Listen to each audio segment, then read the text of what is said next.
continue with J.C. and Cole, or is that going to be, are you done with it? We're done with J.C. and Cole, but we have 3 other books in Cardinal Point to come out.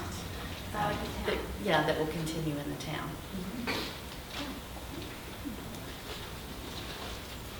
Mike, when you started conceiving this idea, did you envision there to be a transplant of both heart and brain from the beginning, or because you had some importance to it, to the heart part of this? Right. It was more, the whole thing really started as just a metaphor. It was one sentence that Nick sent me, and he said, he's Frankenstein. He sent me a note, and he said, he's Frankenstein's monster, but he's also my brother. So that's where we got the title, Brother Frankenstein. And so then my question to him was, what is it that makes us human? And so the heart and the mind were part of that metaphor, so we just made it work. The science is probably silly, but we just made it work.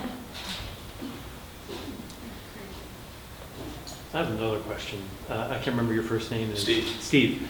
Steve, when you envision your worlds in this opera, as you called it, and I've seen this in a lot of sci-fi stories, how is it that you try to encapsulate a world when it always seems like it's always a city? You know, like it would be like somebody writing a story about Earth and saying Austin is like the center of the universe when there's just so much more that's on a planet. How do you deal with that? It's trying to show scope.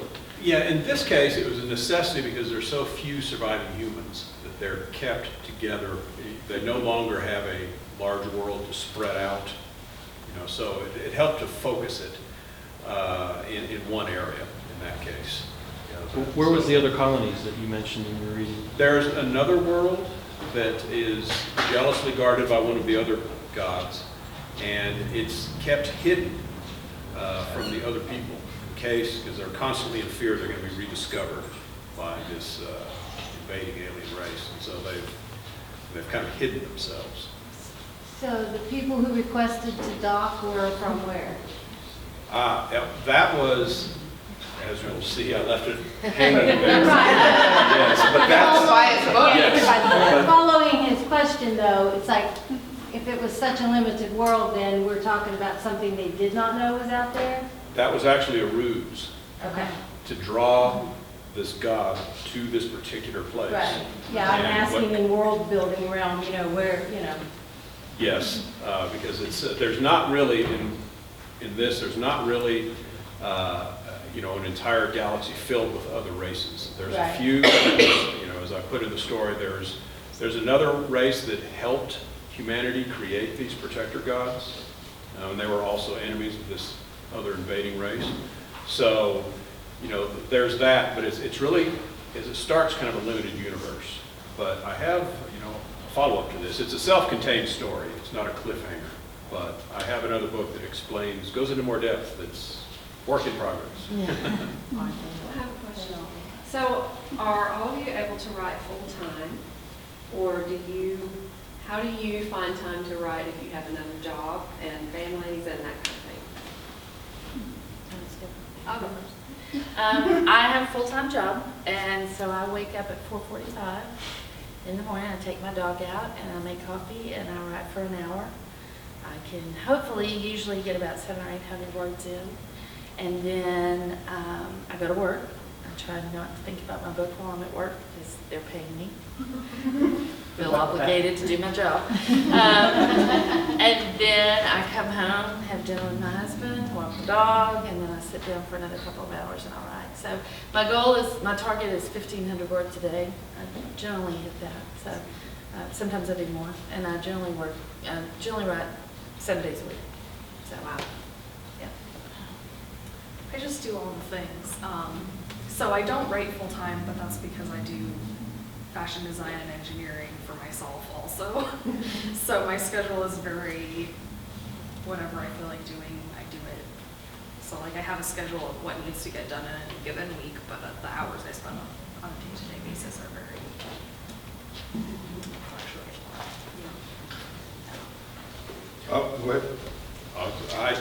I don't write fiction full time. I have a magazine publishing background, former magazine editor, And so I write for some magazines, publications, nonfiction type stuff, and corporate copywriting, and a lot of things of that nature. And so I carve out the time for the fiction writing. Okay. That's part of my schedule. And then finding other work is a big part of the schedule. Yes. Amen to that. Yeah. Yes. I write full-time.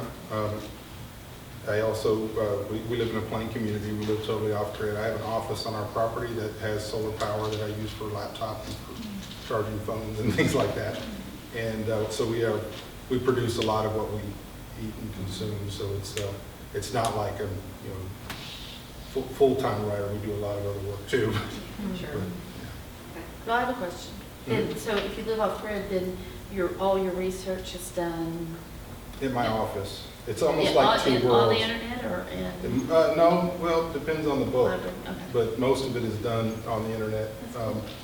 We started off, the Pennsylvania, the one that, the really successful one. It started off with me walking from our off-grid farm where we had no power or any of that to my office, which is on the property and which is on grid, not on grid, but we provide our own power. Mhm. And so that conflict is kind of what birthed the first, how much that's like.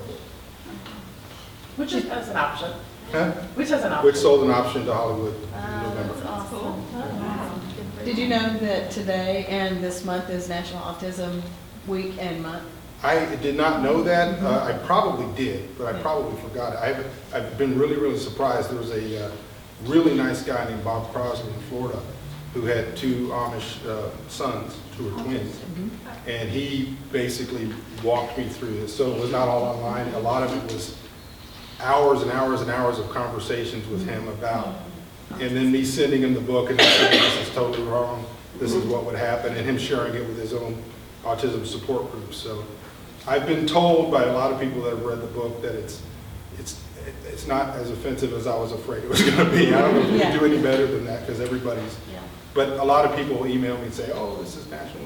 And I noticed that the cover of your book is blue, and that's their color. Right, right, Mhm. yes. I would just say, if anybody's interested in kind of his whole journey with getting the option and how that's working out, following him on his mailing list or Facebook has been entertaining, to kind of just get kind of a behind the scenes, what is it really like? When did that Because happen? he's been reporting about it. When did that happen? November 5th. That's awesome.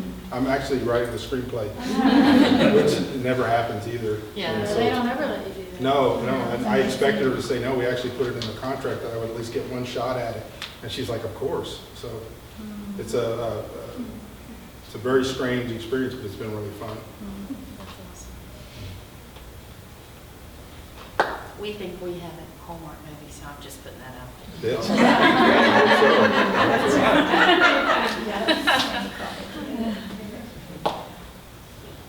Anybody else?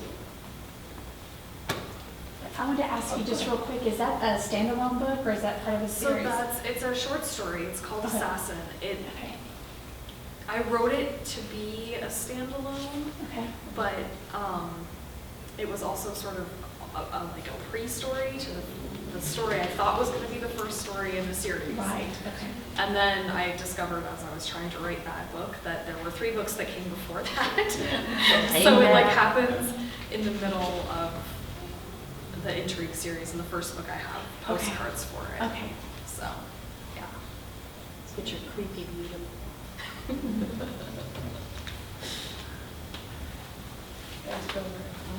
So now, if you want to buy their books, they have them all, chat with them